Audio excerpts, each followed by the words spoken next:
se llama la pirámide de Lower, que es un rezago del conducto tirogloso, porque la glándula tiroides embriológicamente nace en la base de la lengua, y de ahí este conducto tirogloso hace que la ponga en esta posición.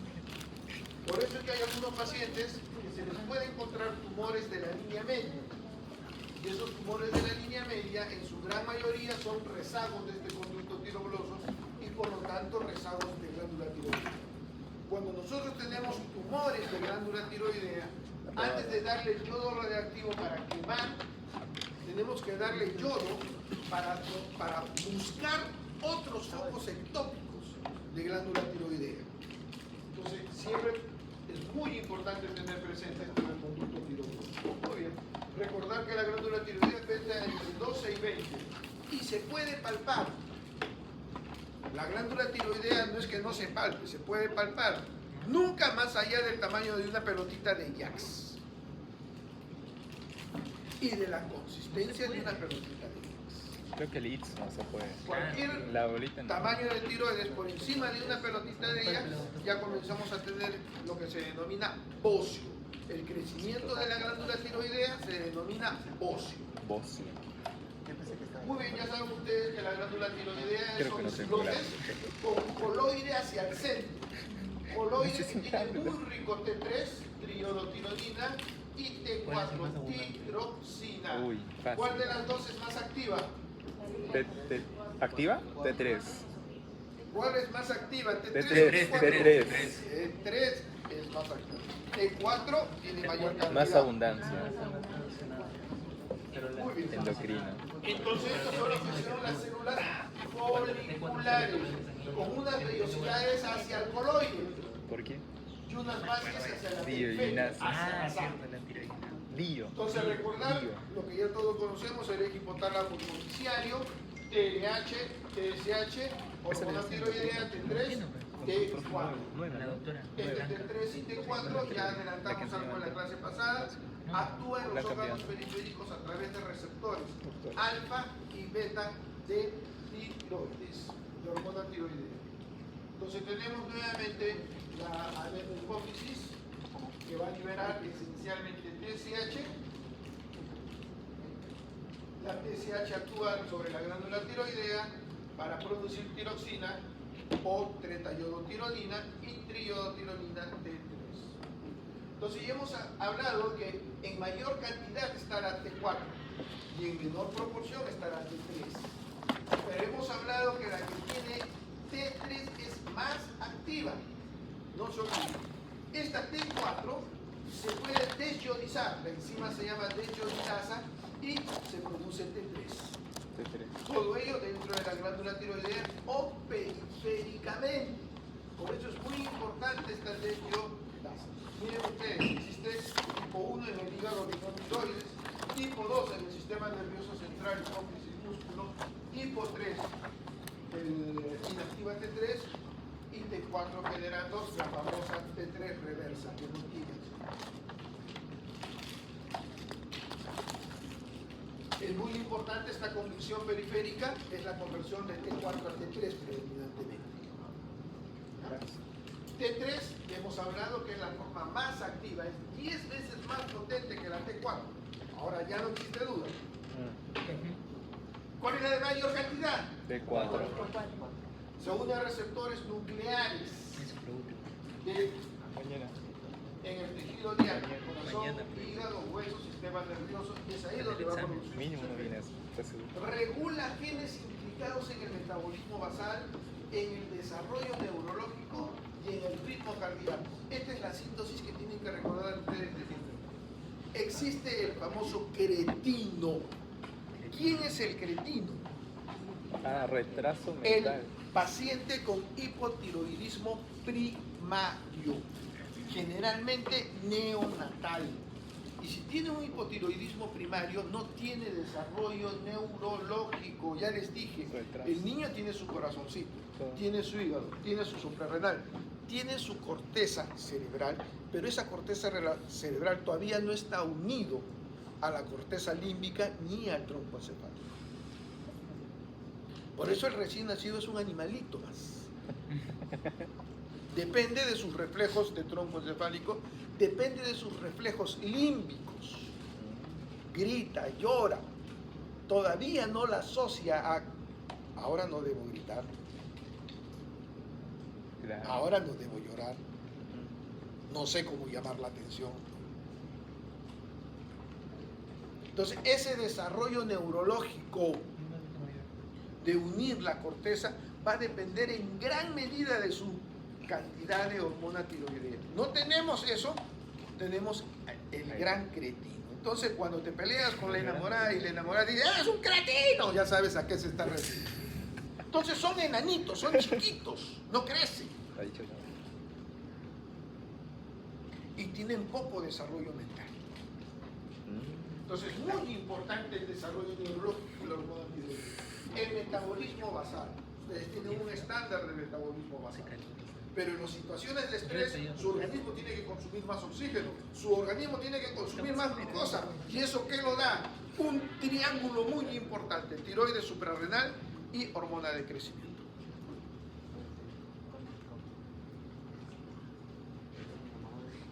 Y ritmo cardíaco. Me hablaban a mí, doctores, algunos tienen bradicardia y otros, el paciente con hipotiroidismo bradicardia. Claro, ay, sí. Claro, sí. Y la retroalimentación negativa, ¿no? Que conversábamos que todas las hormonas que dependen del eje hipotálamo hipoficiario tienen esto que se denomina retroalimentación negativa. A más cantidad de hormona periférica, menos hormonas centrales. A menos cantidad de hormonas periféricas, más hormonas centrales. Retro negativo. Y eso es lo que está expresando, ¿no es cierto? Entonces, este mecanismo mantiene prácticamente la homeostasis tiroidea.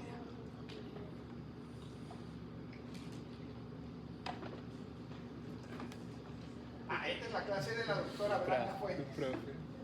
Qué chévere, ¿eh? A todos ustedes les he enseñado fisiología, la doctora Blanca. Sí pone videos. ¿O no? A ti no.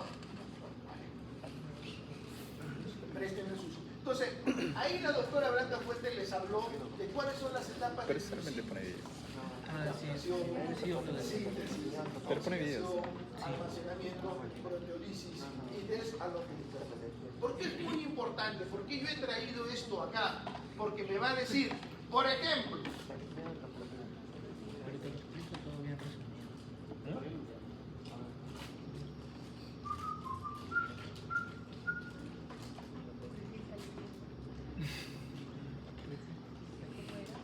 y cada una de estas etapas requiere sus enzimas. Entonces vamos a aprender dónde es que actúa la famosa tiroglobulina, dónde es que actúa la desionización. Hablábamos de desionización, ¿se acuerdan ustedes del efecto?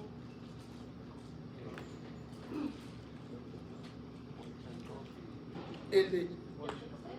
No, uno era... Pero el primero era... ¿Qué tal lapsus? ¿Cuál era el primero? Basedow. Jeff Basedov. Muy bien. El segundo... Bolshakov. En efecto Bolshakov. ¿Cuál era el defecto en el Charcot? ¿Y dónde está esa? ¿En cuál de estas etapas se inhibe?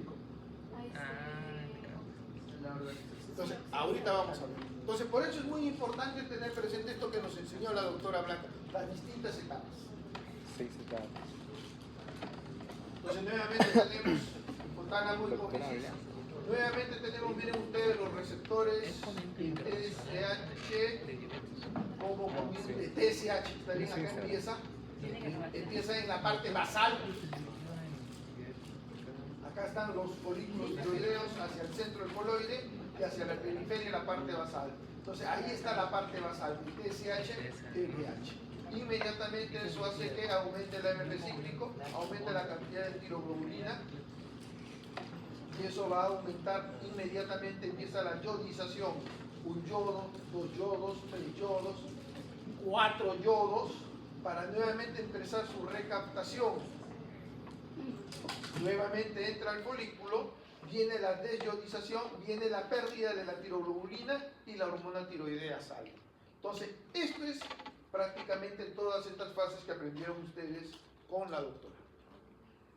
Se capta el yodo, la síntesis de la tiroglobulina, la oxidación del yodo, junto con la tiroglobulina viene el acoplamiento en la fase de oxidación, el almacenamiento, ya la tiroglobulina yodada, y viene prácticamente, ingresa nuevamente la tiroglobulina yodada del coloide a la célula, donde viene la proteólisis y la liberación de T3, T4 para salir. La liberación de T3, 4, liberación de la otra. Mucho más grande, nuevamente tenemos acá los receptores del TSH. Inmediatamente se activa el AMP cíclico y permite la entrada del yodo. El yodo prácticamente se une a la tiroglobulina, miren ustedes. Esta tiroglobulina comienza la oxigenación, la desionización 1, 2, 3, este es mono, este es di. De ahí viene el acoplamiento de las 2D para hacer 4, o a las 2D se le agrega una 1, tiene T4, T3 con tiroglobulina, ingresa nuevamente a la célula, miren ustedes, por proteólisis prácticamente se libera la tiroglobulina del T3, T4, queda T3, T4, que es la que va a salir. O en todo caso el T4 frente a la desionización se convierte en T3 y es la que va a salir. Prácticamente de 1 de 2 empieza la desalogenación para liberar el yodo y nuevamente empieza la célula. Almacenamiento de T3. Entonces tienen ustedes T4, tienen T3 y por la desioxidasa 4, si no me equivoco, que conversé antes, viene la T3 inversa que no sirve. No me acuerdo. Es la inactivación. ¿Que el T3 y T4 viaja? Sí, no, Muy la bien. tiroglobulina. Entonces, para que nuevamente la viaje hacia secreción el diaria ion hormona. que les hablaba la doctora, La tiroglobulina tiroxina, sale de la glándula 93%, tiroidea y viaja a los órganos. tiroxina, Sí. 7%, pero es la más o Una hormona. la tiroxina se desdobla con lentitud y forma más triyodotironina. Especialmente esto sucede en vía periférica. La hormona liberada en las últimas instancias y liberada a los tejidos es la triyodotironina, que es la más activa, como saben ustedes. Y la tiroxina se va liberando cada 6 días. La triyodotironina, debido a su menor afinidad, tarda prácticamente un día en ser liberada. Por eso es que tenemos en ese sentido más tiroxina, menos triyodotironina, pero conocen ustedes muy bien las potencias de acción. Nuevamente el ejemplo de cómo viene toda la secuencia. Y por último, lo que conversaba con ustedes, era la desioxinasa 3, no 4, 3, la 1, la que prácticamente hace que se convierta en irreversible.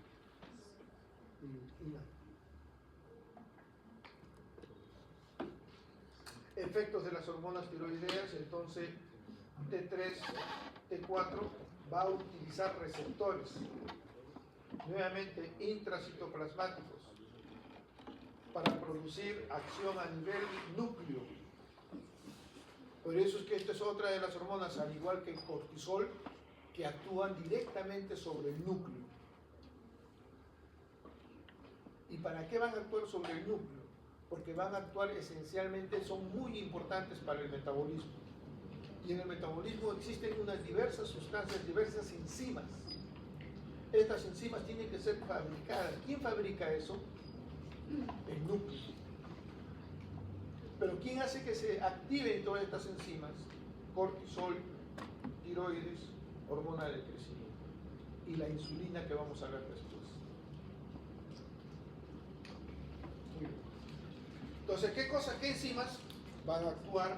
Las enzimas para la bomba sodio-ATPasa, que es muy importante para que el sodio que ingresa a la célula pueda salir. Para el potasio que sale de la célula pueda regresar. Sin esta enzima tendríamos un desastre de electrolitos. Entonces, qué importante es tener estas enzimas. Las enzimas de la gluconeogénesis, las enzimas para la fosforilización oxidativa, esa que hace que la mitocondria trabaje. Y cuando la mitocondria trabaja, libera ¿qué cosa? Energía. hablando de metabolismo. Las cadenas de miocina a nivel de cardíacas, los receptores beta adrenérgicos activan, hace que se formen mejores receptores beta adrenérgicos. Si no tenemos hormona tiroidea, no hay forma de que aparezcan los receptores beta adrenérgicos. Ya saben ustedes, los receptores en las células son como islas encima de una gelatina, aparecen, desaparecen, de acuerdo a las determinadas circunstancias. Entonces, por eso la importancia de las hormonas tiroideas. Por eso es que cuando nosotros tenemos exceso de hormonas tiroideas, tenemos mucho efecto beta adrenérgico.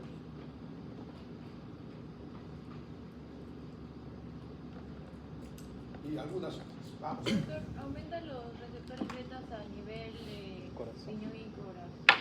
Dime. O sea, ¿en aumento en varios órganos o solo en uno en específico? No, en varios órganos que vamos a ver ahorita. Corazón acá. Especialmente el corazón. Claro, taquicardia. Acuérdate que te hablaba yo de los receptores beta a nivel de hígado. Sí, Muy bien. Entonces, ¿cuáles son las funciones fisiológicas? Muy importantes. Dijo que no No son Entonces, la doctora les hablaba de esto en resumen, No, prácticamente sí, mira a nivel del cardíaco, corazón. cardiovascular, aumenta el gasto cardíaco, aumenta el riñón, flujo sanguíneo en los tejidos, aumenta la frecuencia cardíaca, aumenta la fuerza de contracción, aumenta la El beta respiración. adrenérgico para la A nivel de noradrenalina. metabolismo, miren todas las acciones que Él aumentan dijo que la tiroides por el estimulan efecto de que las haya más hormonas tiroideas. receptores. Y hemos hablado del desarrollo muy importante Y del ella sistema preguntó, ¿en qué nervioso órganos? central, no solamente del desarrollo en cuanto a mayor cantidad de neuronas, sino a mayor unión de neuronas. A nivel del crecimiento, ya les hablaba del cretino, el coficiario primario, que es pequeño. Y otros sistemas que lo vamos a ver. Entonces, todo esto es a nivel Nadie, nuclear. Miren el receptor de la hormona tiroides, que puede ser como vamos a aprender alfa o beta. Y vamos a tener respuestas específicas a nivel de la cadena de ADN, donde se van a transcribir genes, se van a producir ARN mensajeros para todas estas funciones. Entonces, efectos de la hormona tiroidea. A nivel de metabolismo basal, estimula la síntesis de enzimas mitocondriales. Les hablaba la importancia de las enzimas. Por eso es que cuando nosotros tenemos hipertiroidismo y está trabajando a full el metabolismo basal, se eleva el metabolismo basal, tenemos mayor calor, Claro. tenemos mayor consumo, nos adelgazamos. Por eso es muy importante ahí comenzar a entender el porqué de algunos síntomas y signos del hipertiroidismo. Incrementa el consumo de oxígeno en los tejidos y aumenta la producción de calor. Ah, ese es un trabajo. Es invierno y el hipertiroideo está caminando con camisa delgadita, pelo en pecho. O al revés, el hipotiroideo es verano y está con 2 casacas. Efectos del sistema cardiovascular: incrementa la contractilidad, aumenta la frecuencia cardíaca, disminuye la resistencia vascular periférica. Miren, disminuye la resistencia vascular. Entonces podemos tener hipotensión. Regula la expresión de los receptores beta adrenérgicos, como ya hemos conversado. Claro. Este efecto de regular los receptores beta adrenérgicos es lo que puede hacer que el paciente hipertiroideo tenga hipertensión arterial. Taquicardia. Desarrollo y maduración del sistema nervioso central, ahí tienen ustedes en el periodo fetal e infantil, son esenciales para la mielinización y la sinapsis. Este es el gran problema de los niños que nacen cretinos. El hipotiroidismo neonatal. No lo diagnosticamos temprano, el daño neurológico es irreversible. Felizmente, epidemiológicamente en el mundo, la principal causa del daño neonatal por hipotiroidismo ya se ha revertido. ¿Cuál era la principal causa? El yodo. Por eso es que en todo el mundo la sal es siempre yodada. Ah, sí, siempre tiene añadido. Todo el mundo se consume sal. El problema es en los sitios donde la sal no es yodada. Porque hay sitios ¿Dónde? como el Himalaya y el Andes nuestro donde consumen sal que no es yodada. Pero eso es por falta de educación, porque no ha llegado todavía la educación sanitaria a esos sitios. Porque aquí, ¿qué madre le gusta tener un cretino? Cretino. Crecimiento y desarrollo, Nunca había estimula la escuchado. formación y Ya sabes. remodelación ósea, coopera con las hormonas de crecimiento y aumenta la síntesis de factores de crecimiento. Es muy importante la hormona. Macronutrientes y carbohidratos, aumenta la gluconeogénesis y la glucogenólisis, especialmente a nivel de la absorción intestinal. Lípidos, incrementa la lipólisis. Por eso que estos pacientes pueden tener esencialmente elevación de las hormonas de colesterol y triglicéridos. Disminuye en algunos pacientes los niveles plasmáticos de colesterol al metabolizarlas, al aumentar su metabolismo dentro de la lipólisis. Las proteínas preferentemente lo que producen es un catabolismo proteico. Por eso es que cuando el paciente es hipertiroideo pierde peso, pierde masa muscular por el catabolismo proteico. Efectos neuromusculares, ya saben ustedes, la excitabilidad del sistema neuromuscular. El hipertiroidismo puede producir temblores, hiperreflexia. El hipotiroidismo, ¿se acuerdan la hiporreflexia? Lentitud mental. El hipertiroidismo es pilas, muy hiperactivo. A nivel de efectos, a nivel hepático, miren ustedes. Y a nivel renal también tiene efectos. Entonces la glándula tiroidea, la hormona tiroidea es necesaria para todos los sistemas, todos los órganos. Por eso cuando tenemos hiperfunción o hipofunción es sistémico. No es un solo corazón. No, es sistémico. Entonces tienen ahí ustedes esencialmente el resumen de qué sucede en cada órgano y cuáles son. Cronotrópico, inotrópico. Miren ustedes a nivel del pulmón, mantenimiento de la respuesta de hiperventilación a la hipoxia o a la hipercapnia.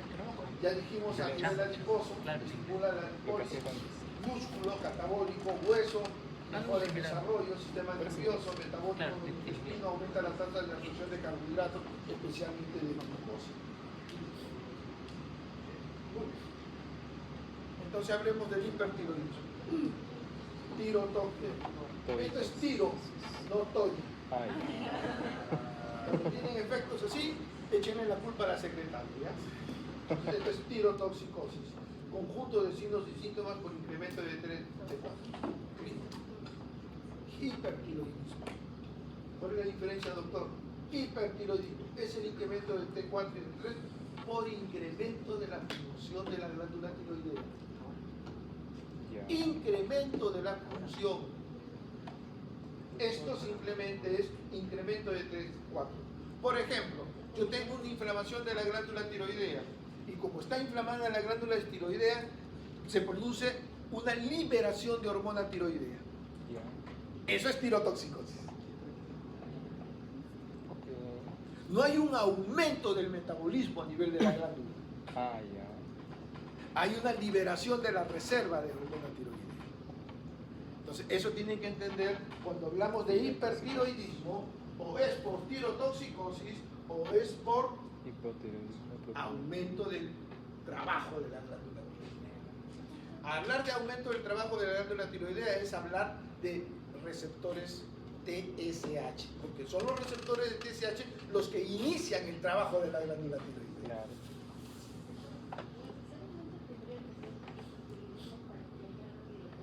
En ambos va a haber aumento de la función tiroidea. Perdón, en ambos va a haber signos y síntomas de hipertiroidismo. Esto porque se está liberando hormonas tiroideas. Esto porque está trabajando más la glándula tiroidea. Por ejemplo, la enfermedad de Graves-Bachelot, para diferenciar una de otra. La enfermedad de Graves-Bachelot se debe a que hay anticuerpos que actúan como TSH. Se juntan a los receptores de TSH. Al juntarse los anticuerpos a los receptores de TSH, la glándula tiroidea lee como si hubiese un exceso de TSH y empieza a producir hormona tiroidea. Ese exceso de producción de hormona tiroidea se va a liberar y va a producir hipertiroidismo. Su trabajo está implementado. Por un lado esa fisiopatología. Ahora nos vamos a la otra fisiopatología, la de la inflamación, para hablar de tirotoxicosis.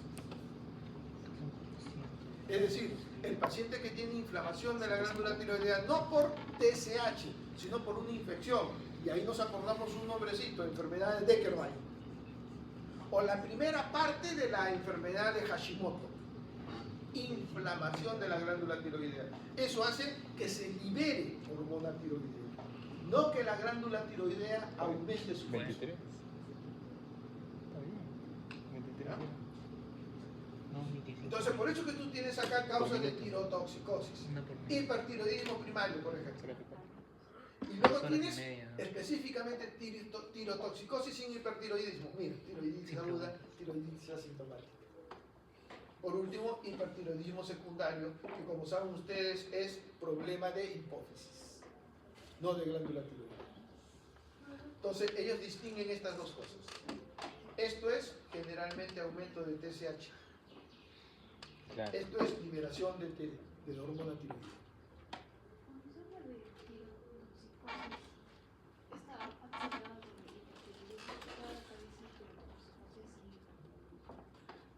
Sin hipertiroidismo, bien, porque no hay, nuevamente, por eso te mencionaba, ¿no? En la literatura tú encuentras esto, hipertiroidismo, el concepto de hipertiroidismo. ¿Qué cosa es el concepto de hipertiroidismo? Aumento de la producción. Mayor trabajo de la glándula tiroidea. Acá tienes signos de elevación de T3-4, pero no hay mayor trabajo de glándula tiroidea. Entonces, Hay inflamación. ¿de dónde proviene ese Dime, Ese T3 y T4? De sus reservas. ambos van a tener elevación de T3 y T4. Pero de la tirotoxicosis. También tienen aumento de liberación de T3, T4, no por mayor función de la Sus glándula. reservas. La glándula tiroidea, no se olvides que tiene un coloide. Reserva T3. Ese coloide es rico en T3 y T4. No solamente es la que está dentro de los folículos, entra a una siguiente fase. Por ejemplo, en Hashimoto, ¿qué sucede? Hipotiroidismo. Nada más. Pero ocurre un cuadro inicial, ¿no? De De hipertiroidismo. Se llama hachitoxicosis. Ahorita vamos a llegar a eso. Ah, ¿Ya? Y doctor, ¿y por qué la tiroiditis subaguda o aguda, la de Deckerman, no hay fase de hipotiroidismo? Porque desapareció la inflamación y trabaja de ahí ya normalmente.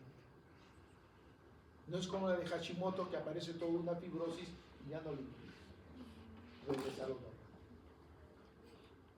Entonces tenemos ahí otras causas. Hipertiroidismo, tiroiditis. Cuando pongo yo acá hipertiroidismo, ya hablo esencialmente del síndrome clínico, no del síndrome fisiopatológico. Uno por inflamación, la otra por TSH. No. Cuando yo coloco acá ya hipertiroidismo, hablo del síndrome clínico. Síndrome clínico del hipertiroidismo. Manifestaciones de hipertiroidismo. Entonces tenemos tiroiditis, tenemos bocio nodular, tenemos adenoma tóxico como la enfermedad de Bloomer y tenemos tumores. Todas son causas prácticamente de hipertiroidismo, otras causas. Y por último, yodos y medicamentos. ¿Se acuerdan del hipertiroidismo por yod base 2? sí. Yodo. Y medicamentos. ¿Alguien sabe qué medicamento tiene yodo? ¿Qué? Amiodarona. La sustancia de contraste radiológico. ¿Ya? Entonces, por eso que ahí le agrego yodo y medicamento. Y cuando pongo yodo y medicamento, pongo ahí justamente el efecto de yodo base, para que lo tengan aquí.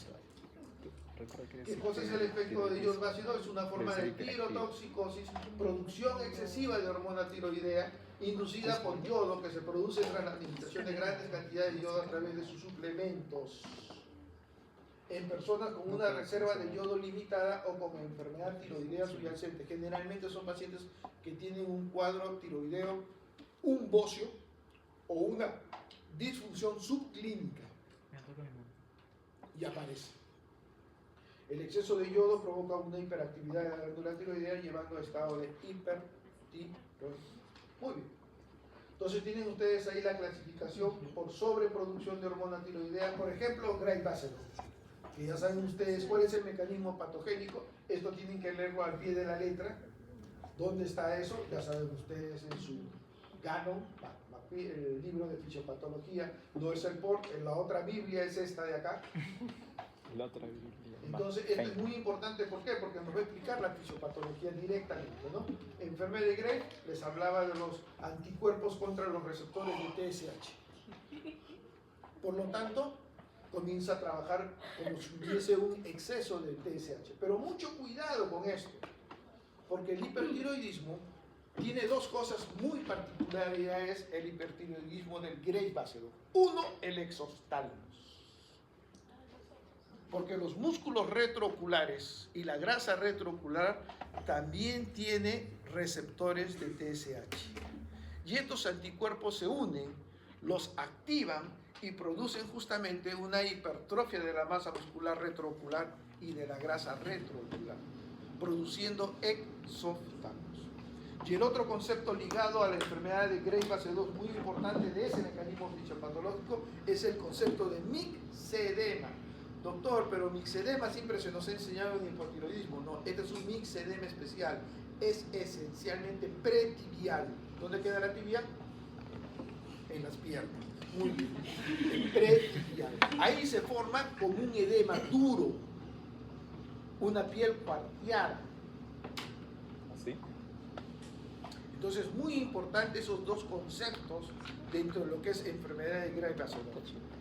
Casi ninguna otra enfermedad tiene estos síntomas, tiene estos signos, el exoftálmos y el mixedema pretibial. Por eso es muy importante en su fisiopatología este problema. De ahí tenemos el bocio nodular multiotóxico, que es generalmente un hiperfuncionamiento autónomo. ¿Autónomo en qué sentido? Que no depende del TSH. Generalmente está ligado a yodo, deficiencia de yodo. Muy bien. El adenoma folicular también es un hiperfuncionamiento autónomo, no depende de TSH, por eso es que son primarios. Esos folículos comienzan a trabajar porque les dio la gana de trabajar, no se sabe la causa, y forman tumores localizados, son bocios nodulares. Adenoma hipofisiario, si es un adenoma hipofisiario ya saben ustedes que eso es secundario. Hipersecreción de TSH, que es raro. Y insensibilidad hipofisiaria, resistencia a la hormona tiroidea, raro también, generalmente ligado puede ser a sepsis. Enfermedad hipotalámica, exceso de producción de TRH. Entonces tenemos ahí las dos causas. ¿Por qué acá no le pone raro? También es raro. Tumores de células germinales, esto es muy importante tenerlo presente. Comienza a perder peso, comienza a tener taquicardia. Tumores de células germinales, coriocarcinoma, mola hidatidiforme, gestantes, porque ustedes saben que el coriocarcinoma y la mola hidatidiforme es un problema de placenta. ¿Por qué? Porque estos tumores en la placenta comienzan a producir gonadotrofinas corióticas humanas y esto comienza a producir liberación de TSH. Tejido estromal en teratomas ováricos, carcinoma folicular metastásico de la tiroides, son las metástasis del carcinoma que pueden funcionar en el hueso o en otras partes. Entonces tenemos ahí una sobreproducción de hormona tiroidea.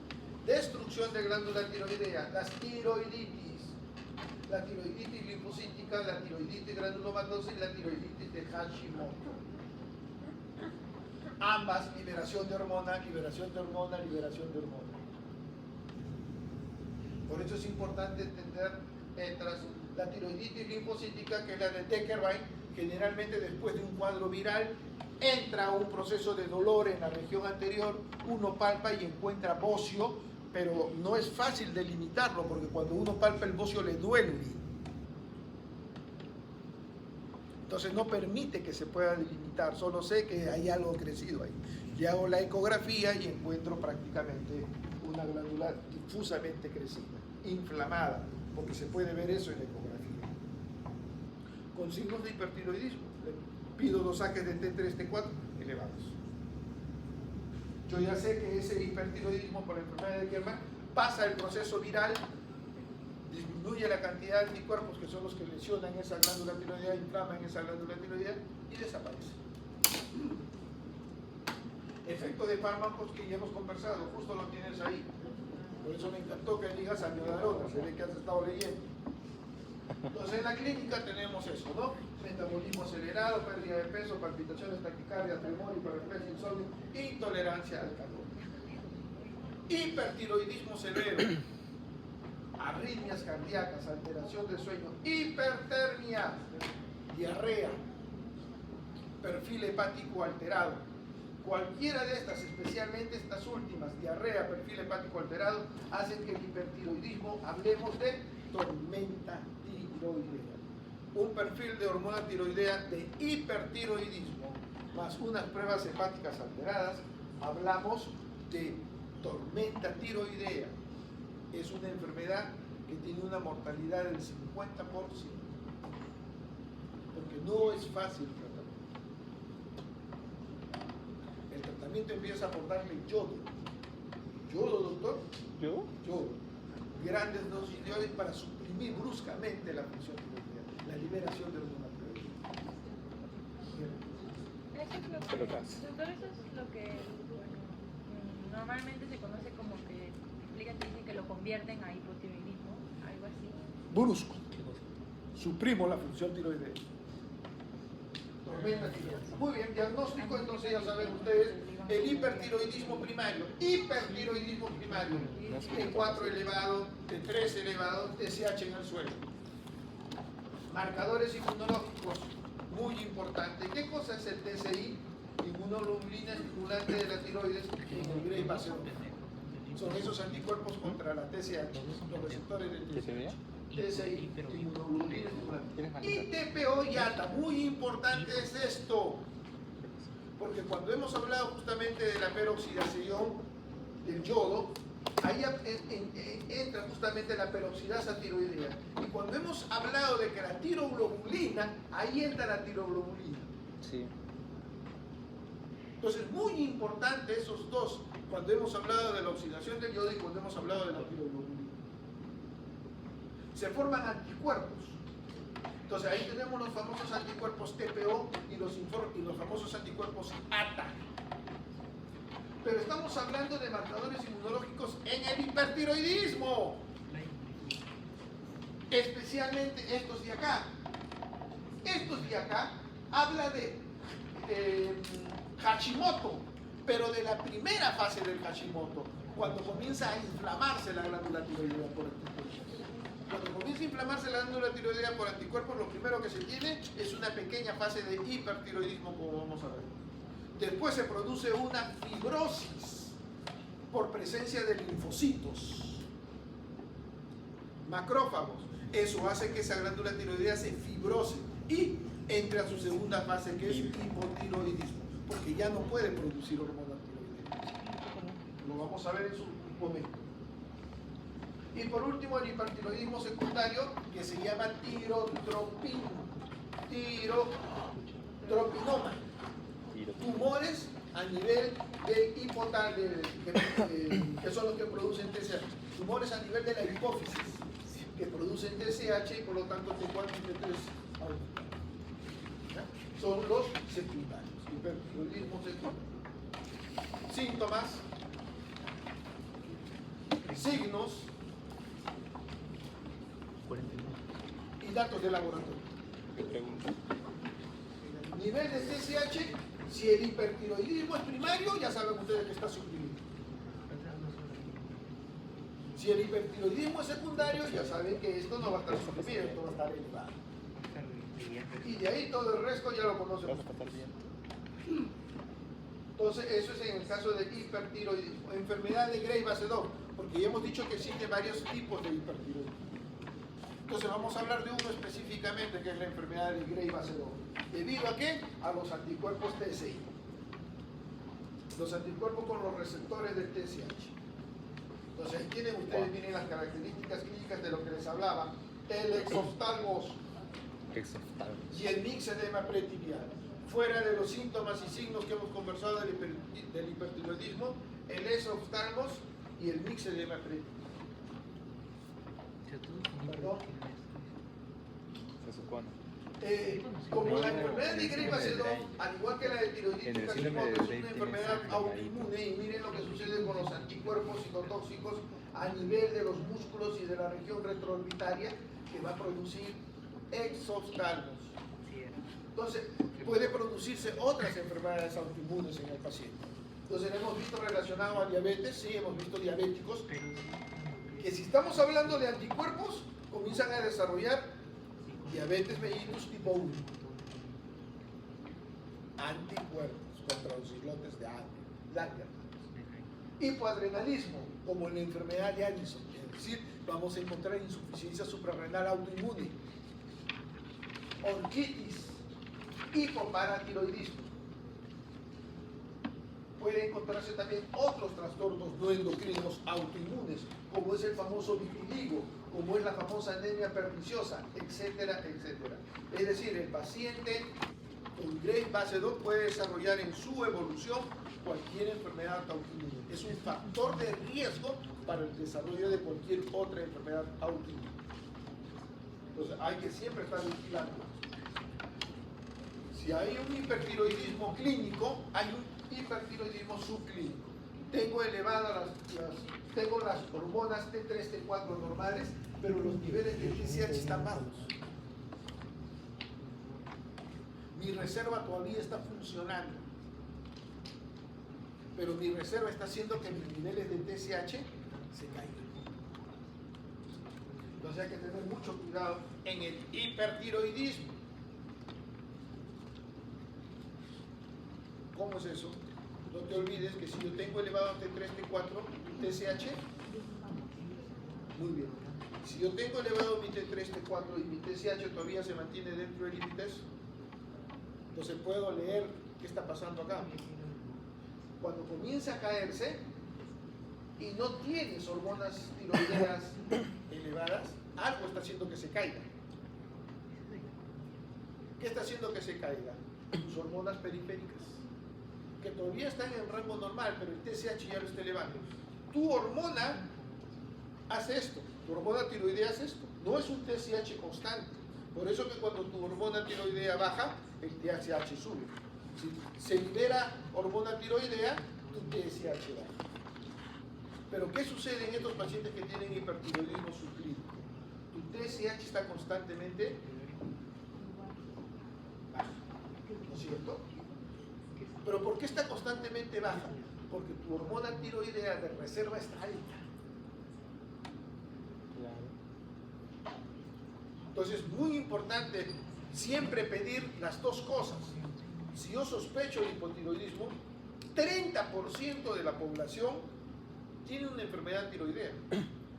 Hiper o hiper. 30%.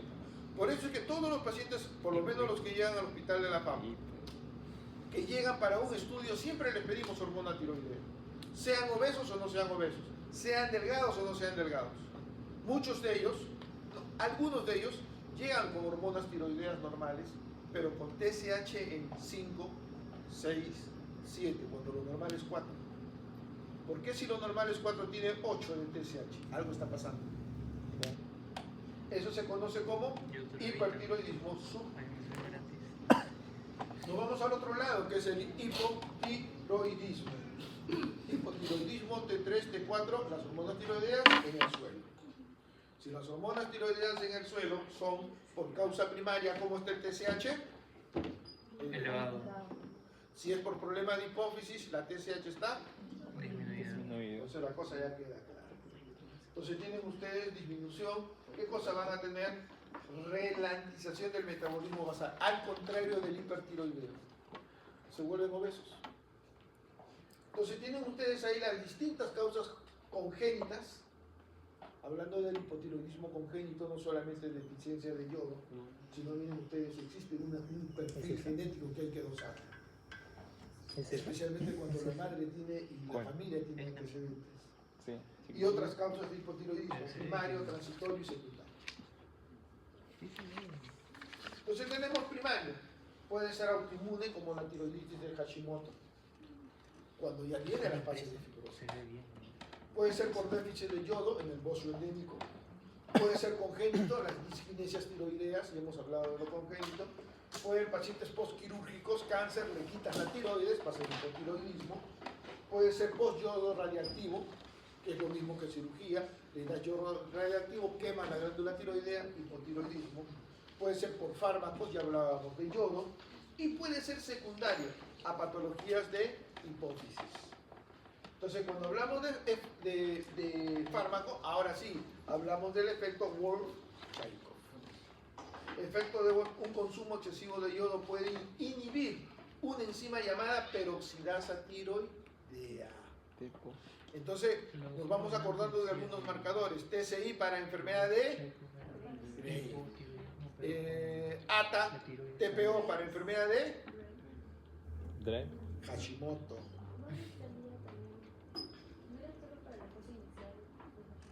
Sí, pero esa fase inicial es por esos anticuerpos.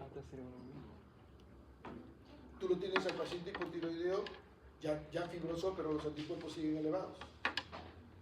¿Ya? Y en el caso de la peroxidasa tiroidea, este efecto, el efecto de Wolff-Chaikoff. Entonces, muy importante tener presente, esencialmente para la producción de hormona tiroidea, lo que puede llevar a un hipotiroidismo transitorio. Pero como tiene un hipotiroidismo transitorio, tú le has dado yodo, va a ser un hipotiroidismo transitorio, es decir, las hormonas tiroideas van a bajar. ¿Qué va a pasar con la TSH? Aumenta. Va a aumentar. Y si aumenta la TSH, ¿qué pasa con la glándula tiroides? Crece. ¿Cómo se llama el crecimiento de la glándula tiroides? Boción. Doctor, hace un mes me hicieron sustancia de contraste y me molesta algo acá. Uno le examina y encuentra. Hace un mes le dieron yodo. Generalmente este efecto es reversible. Esa glándula tiroidea va a regresar a su posición normal. Hay que hacer una ecografía nada más para hacer el seguimiento.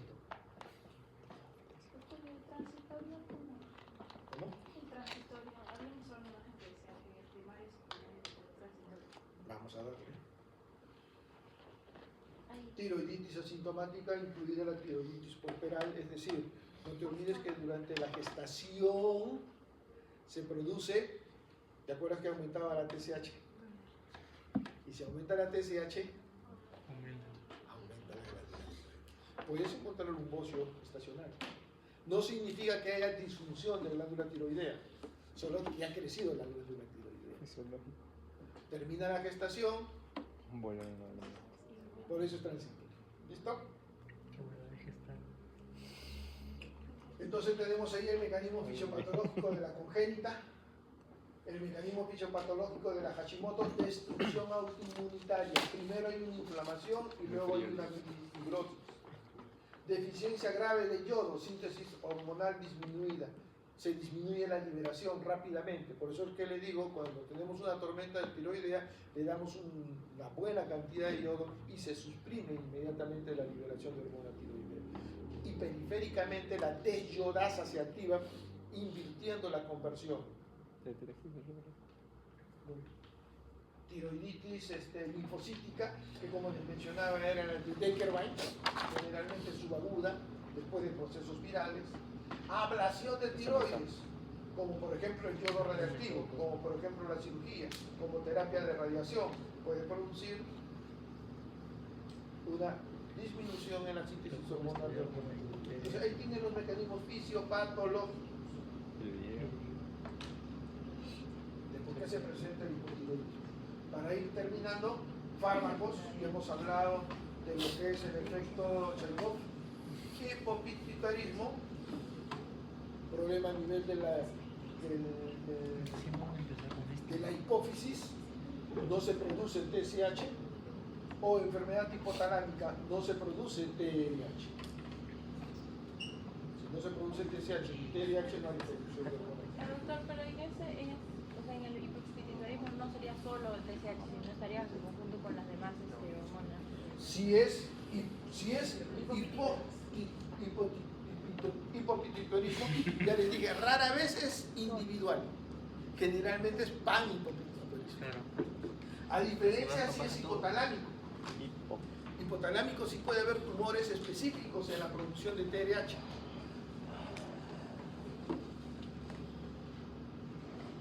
Entonces la clínica ya la conocen, se sube de peso, tiene somnolencia, tiene bradicardia, tiene estreñimiento, intolerancia al frío, caída de cabello e hiporreflexia. El bajo nivel de hormonas tiroideas puede llevar a un aumento de la hormona liberadora de tirotropina, que a su vez puede estimular la producción de prolactina, produciendo galactorrea. Por eso es muy típico, especialmente en las damas, que vienen al consultorio: doctor, tengo galactorrea, no han dado a luz. Se les pregunta de costumbres sexuales. ¿Por qué? Porque el estímulo de pezón puede conllevar a galactorrea. No tienen nada de eso, inmediatamente hay que pensar en hipotiroidismo. Porque al haber un hipotiroidismo primario se eleva el TRH, se eleva el TSH. Si se eleva el TRH, puede producir aumento de prolactina y galactorrea. Muy bien. Entonces las manifestaciones clínicas en el congénito, miren, macrosómico, fontanelas amplias, ictericia, llanto, macroglossia, es el famoso creatino. Y en el coma mixedematoso es el hipotiroidismo severo, especialmente la hipotermia. Doctor, pero el paciente está con 35 de temperatura. Doctor, pero el paciente tiene hipoglicemia. Cuidado con el coma mixedematoso. Entonces, para el diagnóstico primario, ya saben ustedes, las hormonas periféricas disminuían, pero la TSH incrementaba. Y en el secundario, hablando de hipotiroidismo. Muy bien, el terciario, ya saben ustedes, de TLH, TSH, T4. Muy bien, síntomas, signos y laboratorio. Ya estamos quedando que esto del aumento es solo para el primario. El secundario ya sabemos nosotros que va a estar disminuido. Entonces hablábamos de la enfermedad de Hashimoto, donde hay una primera fase de anticuerpos, todo ligado esencialmente a los famosos HLA. Entonces esta primera fase de anticuerpos se forman contra la tirotropina y contra la peroxidasa, y producen una primera fase de eutiroidismo, pero luego entra a hipotiroidismo subclínico por las fibrosis, más o menos 2 a 5% cada año. Pero cuidado, en la primera fase puede haber una hachitoxicosis. ¿Qué cosa es? Hipertiroidismo por inflamación. Hipertiroidismo por la inflamación. Por eso que se le llama hachitirotoxicosis. ¿Y cuál es la clínica? Entra la clínica de hipotiroidismo con anticuerpos elevados.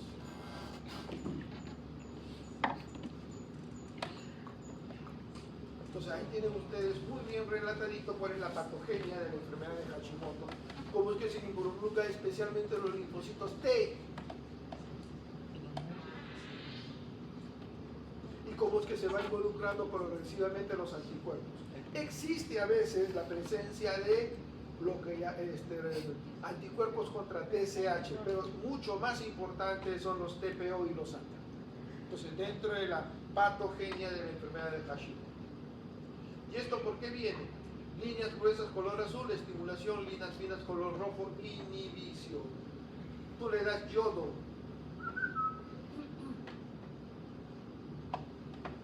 hacia una glándula tiroidea y rápidamente la vas a inhibir.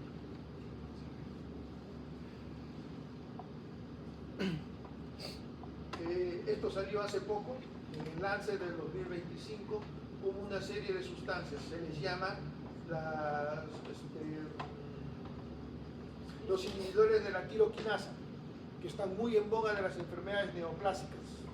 Cómo los inhibidores de la tiroquinasa pueden actuar a nivel de las desyodasas y producir hipotiroidismo. Estamos avanzando mucho en la fisiopatología, estamos avanzando mucho en la patogenia, en los tratamientos, pero por un lado siempre el efecto beneficioso y por otro lado el efecto no beneficioso. No se debe siempre hay que conocer. Y lo mismo en el hipotiroidismo subclínico, hipertiroidismo, hipotiroidismo subclínico. ¿Qué significa hipotiroidismo subclínico? La T3 y T4 pueden estar en rango normales, pero la TSH elevados. Entonces hay que tener cuidado con esos pacientes. Hablando de receptores, esto está calientito para que quiera leerlo.